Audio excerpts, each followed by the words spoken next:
Tantangan utama yang dihadapi dalam melakukan perencanaan yang baik. Setiap perencanaan yang akan dilakukan pastinya tidak lepas dari suatu tantangan-tantangan dan hambatan. Silalahi menjelaskan bahwa perencanaan yang baik atau good planning dapat dilakukan apabila meminimalisasi hambatan-hambatan dalam perencanaan. Handoko merincikan hambatan-hambatan perencanaan yang efektif, yaitu sebagai berikut. 1. Kurang pengetahuan tentang organisasi. Para manajer tidak dapat menetapkan tujuan-tujuan yang berarti bagi satuan-satuan kerja mereka tanpa mempunyai pengetahuan tentang pekerjaan satuan kerja dan organisasi secara keseluruhan. 2. Kurangnya pengetahuan tentang lingkungan. Para manajer sering kurang memahami lingkungan eksternal organisasi seperti masyarakat, peserta didik, pendidik, lembaga-lembaga pendidikan, dan sebagainya, sehingga menjadi bingung tentang arah yang diambil dan enggan menetapkan tujuan yang pasti. 3. Ketidakmampuan melakukan peramalan secara efektif. Rencana-rencana dibuat tidak hanya didasarkan pengalaman masa lalu, tetapi juga peramalan kondisi-kondisi di masa yang akan datang. 4. Kesulitan perencanaan operasi-operasi yang tidak berulang. Dalam organisasi, banyak operasi-operasi yang hanya berlangsung dalam saat tertentu saja yang tidak akan berulang pada saat-saat yang lain, namun perlu direncanakan. Para manajer sering melupakan hal ini. 5. Biaya. Perencanaan memerlukan banyak biaya penggunaan sumber-sumber daya keuangan, fisik, dan manusia, dalam arti terjadi pemborosan-pemborosan dalam melakukan atau merealisasikan rencana tersebut. 6. Takut gagal. Para manajer sering memandang kegagalan sebagai ancaman terhadap keamanan jabatannya, penghargaan, dan respek orang lain terhadap dirinya. Hal yang demikian membuat para manajer enggan mengambil risiko dan menetapkan tujuan tertentu. 7. Kurang percaya diri. Bila manajer kurang percaya diri, maka mereka akan ragu-ragu dalam menetapkan tujuan yang menantang. Para manajer seharusnya merasa bahwa mereka dan kelompok kerjanya mempunyai kemampuan untuk mencapai tujuan organisasi. 8. Ketidaksediaan untuk menyingkirkan tujuan-tujuan alternatif. Para manajer sering sulit untuk menerima kenyataan bahwa mereka tidak dapat mencapai semua hal yang penting baginya.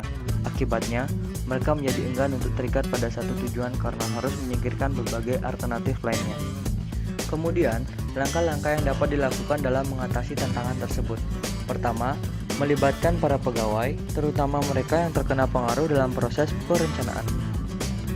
Kedua, memberikan banyak informasi kepada para pegawai tentang rencana dan kemungkinan akibat-akibatnya sehingga mereka dapat memahami perlunya perubahan, manfaat yang diharapkan, dan apa yang diperlukan untuk pelaksanaan yang efektif. Ketiga, mengembangkan suatu pola perencanaan dan penetapan yang efektif. Suatu track record yang berhasil mendorong kepercayaan kepada para pembuat rencana serta menyebabkan rencana baru tersebut diterima. Keempat, menyadari dampak dari perubahan-perubahan yang diusulkan terhadap para anggota organisasi dan memperkecil gangguan yang tidak perlu. Selanjutnya, cara lain yang dapat ditempuh untuk mengatasi hambatan dalam perencanaan. 1. Pemahaman maksud tujuan dan rencana. Manajer seharusnya juga mengetahui bahwa terdapat keterbatasan pada efektivitas penetapan tujuan dan pembuatan rencana. 2. Komunikasi dan partisipasi. Setiap orang yang terlibat dalam proses perencanaan seharusnya tahu landasan apa yang mendasari strategi fungsional dan bagaimana strategi-strategi tersebut diintegrasikan dan dikoordinasikan. Orang-orang yang bertanggung jawab untuk mencapai tujuan dan mengimplementasikan rencana harus didengar pendapatnya dalam mengembangkan strategi tersebut. Setiap orang hampir selalu memiliki informasi yang berharga untuk disumbangkan dan keterlibatan mereka sangat penting bahkan ketika suatu organisasi agar bersifat sentralistis atau menggunakan staf perencanaan. Manajer dari berbagai tingkatan dalam organisasi seharusnya dilibatkan dalam proses perencanaan. 3. Konsistensi dan pembaruan atau revisi. Tujuan seharusnya konsisten baik secara horizontal maupun secara vertikal. Konsistensi horizontal berarti bahwa tujuan seharusnya konsisten di seluruh organisasi atau dari suatu departemen ke departemen lainnya. Konsistensi vertikal berarti bahwa tujuan seharusnya konsisten dari atas hingga ke bawah organisasi.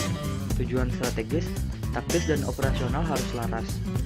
Karena penetapan tujuan dan perencanaan merupakan proses yang dinamis, tujuan dan perencanaan juga harus direvisi dan diperbarui secara berkala.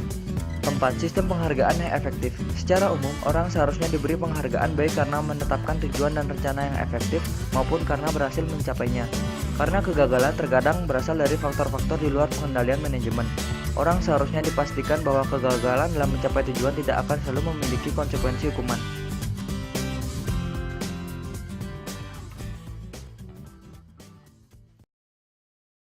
Free created using Powtoon.